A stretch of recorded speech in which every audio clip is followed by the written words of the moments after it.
साहब ने बताया किस तरीके से तफसील से कि न्याय मोदी साहब परेशान हो गए थे 2-3 साल से मुफ्ती इस्माइल साहब के पीछे लग के, लेकिन मुफ्ती इस्माइल साहब ये काम करते नहीं आया। मजबूरन उनको बैरून शहर के आमदार फारूक साहब पास राब्ता करना पड़ा। और ये उनकी क्वालिटी है कि जो काम मुफ्ती साहब 2.5-3 साल से नहीं कर पाए, सिर्फ 2 महीने के काम कार्यकाल में आमदार साहब ने मस्जिद की परमिशन लेकर आए। और मुफ्ती साहब बोलते कि ये काम मैंने किया। 2.5-3 साल से तुम बिस्तर में सोए थे, जब आमदार साहब ने मंजूरी करा के तो अचानक तुम्हारी याद खुल गई काम पूरे की। ये बेगानी की शादी में अब्दुल्ला दीवाना वाला काम इनका हमेशा चलते रहता। ये मुफ्ती साहब जो है हमेशा क्रेडिट लेने के काम करते। जब भी इससे पहले आमदार साहब ने दूल्हे की घर पट्टी कम कराए मंत्रालय की पायत्री पर बैठ के, आमदार साहब मीडिया के कैमरे के सामने घुस गए मुफ्ती इस्माइल साहब और यहाँ पर ढिंडोरा पीट दिए कि मैंने अपने शहर के लिए घर पट्टी कम कराने की कोशिश किया।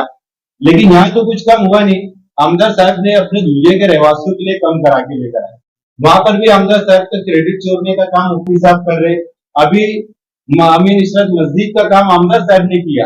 अगर आमदार साहब नहीं किए होते तो न्याय लोधी साहब जुम्मे के दिन उनका इस्तेफा क्यों रखे? क्योंकि उन्होंने काम किया आमदार साहब ने।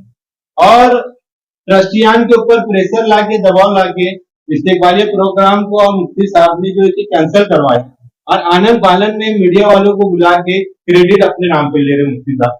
तो मुफ्ती साहब से गुजारिश है कि अपना काम खुद करे और उसका क्रेडिट ले। किसी और के बच्चे का बाप बनने की कोशिश ना करे। बाप बनने का शौक है तो खुद अपना बच्चा पैदा करके बाप बने। आमदार साहब काम करेंगे और तुम क्रेडिट लेंगे।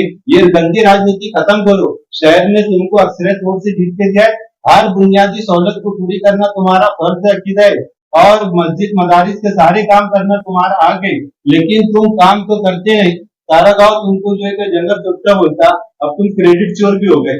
आमदार साहब ने जो काम किए ये पूरा जो है कि क्रेडिट आमदार साहब का है। खुद न्याय लोधी से मैंने रात में मुलाकात किया और उनसे कहा कि आपने इस्तेकबालिया प्रोग्राम क्यों कैंसिल किया? तो उन्होंने मुझसे हाथ जोड़ के माफी मांगा और कहा कि मेरे ऊपर प्रेशर था, इसके मुझे कैंसिल करना पड़ा।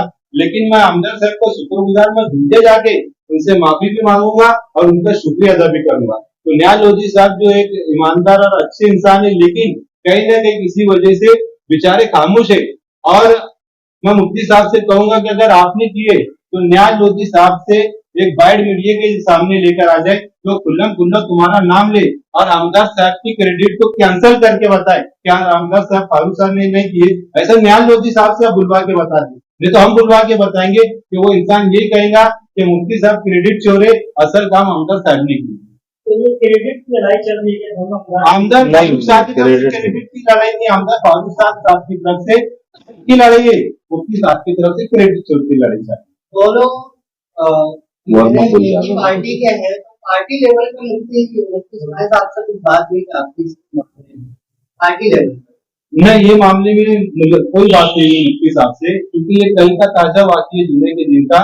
और ये मामला जब कैंसिल हुआ तो अपने आमदार साहब जो है कि मालेगांव के आयुक्त साहब से ये लेटर जो है देकर ये कहा कि मैंने मंजूरी लाया हूँ। मालेगांव की सतह पर, लोकल सतह पर इस मस्जिद की तामीर में कोई दिक्कत नहीं होना चाहिए, आपकी जिम्मेदारी।